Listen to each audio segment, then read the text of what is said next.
Most gardeners accept one quiet frustration as unavoidable. Outdoor wood never lasts. Raised beds rot from the inside out, fence posts soften at ground level, tool handles split, and trellises decay where moisture lingers. We're told the solution is pressure-treated lumber, chemical preservatives, plastic replacements, or constant rebuilding. But for centuries, Japanese farmers solved this problem without toxins, sealants, or modern treatments. Some of their wooden structures survived half a century or more in wet, demanding conditions. The method was simple, natural, and rooted in an understanding of how decay actually works. What's remarkable is not just that this technique works, but that it aligns perfectly with regenerative gardening principles. It protects wood by working with biology instead of fighting it, and it fits seamlessly into a garden ecosystem rather than poisoning it.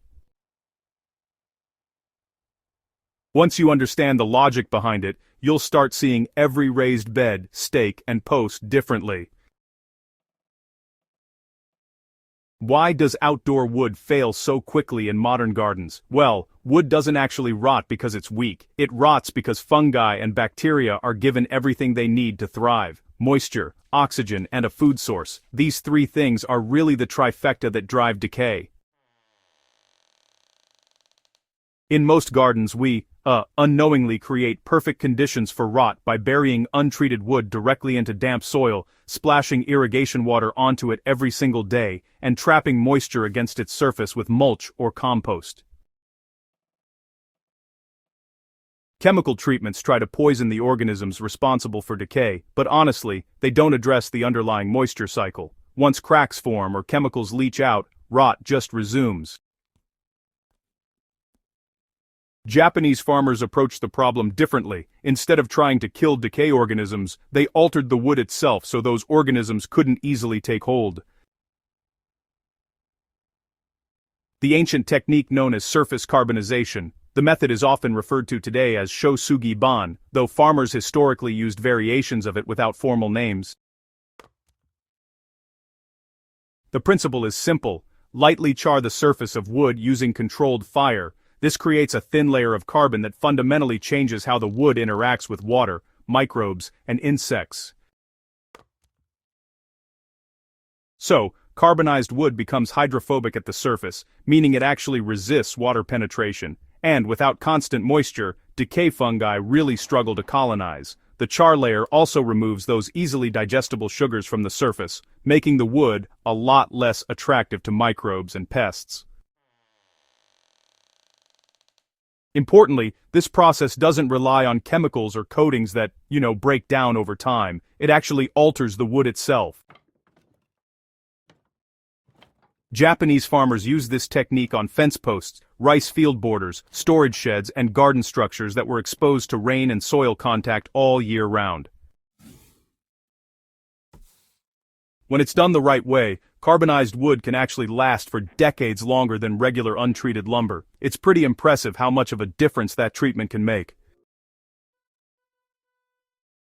Gardens, are really biologically active systems. The soil is just full of fungi, bacteria, insects, and of course all those moisture cycles happening all the time. Any material that you put into this kind of environment is either going to cooperate with it, or it's just going to degrade pretty quickly. That's just the way it goes in a living garden.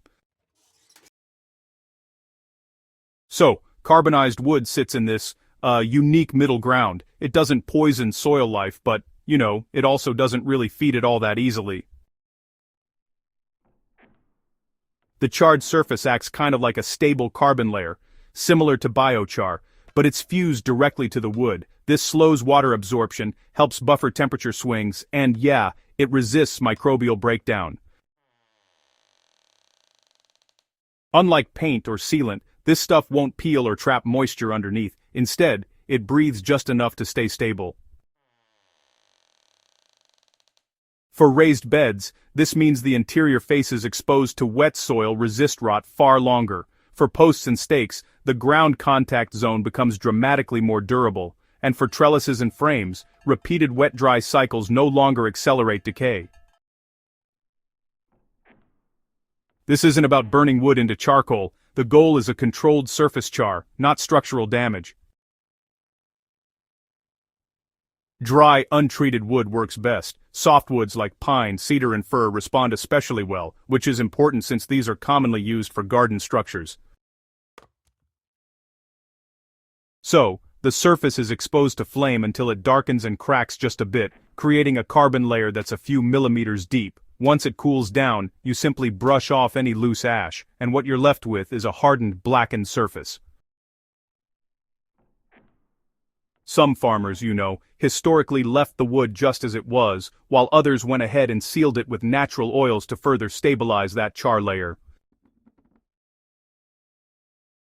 For gardeners, this process can totally be done outdoors with just some basic tools and, of course, attention to safety. The end result is wood that resists moisture, insects, and microbial decay, all without introducing any toxins into your soil. So, chemical treatments often give you short-term protection, but, they tend to break down when exposed to sunlight, soil, and even just regular microbial activity. Once that protection is gone, decay really speeds up. Carbonization, on the other hand, doesn't wash away or break down in the same way. The protective layer actually becomes part of the wood itself, which is pretty neat. Another big advantage is soil safety. Pressure-treated lumber can, over time, introduce copper compounds and other residues into your garden beds, which can mess with soil biology and even plant health. Carbonized wood introduces carbon, which soil life can coexist with peacefully. From a sustainability standpoint, this method also extends the life of locally available lumber, reducing the need for replacement materials and industrial processing.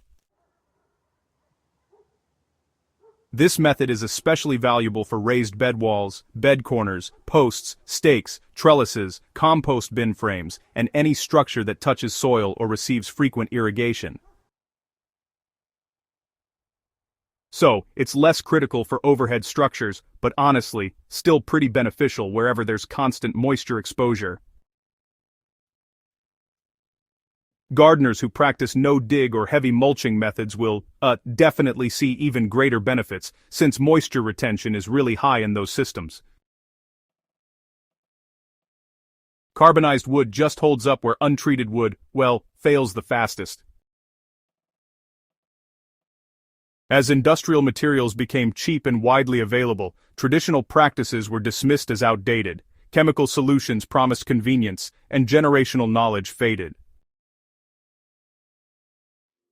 But, modern gardeners are rediscovering that longevity, soil health and resilience come from understanding systems, not overpowering them. This forgotten Japanese farmer trick isn't about nostalgia, it's about precision. It solves a real problem using physics, biology and patience instead of chemicals and replacement cycles. When you build garden structures meant to last, you're investing in stability, beds that don't rot, posts that don't fail, and trellises that stay solid season after season allow you to focus on growing, not repairing. Carbonized wood offers a path toward that kind of durability without compromising soil health or garden integrity. If this kind of deep practical gardening knowledge speaks to you, subscribe to the channel and share this with another gardener who's tired of rebuilding the same structures every few years. These old techniques still work, and your garden will prove it.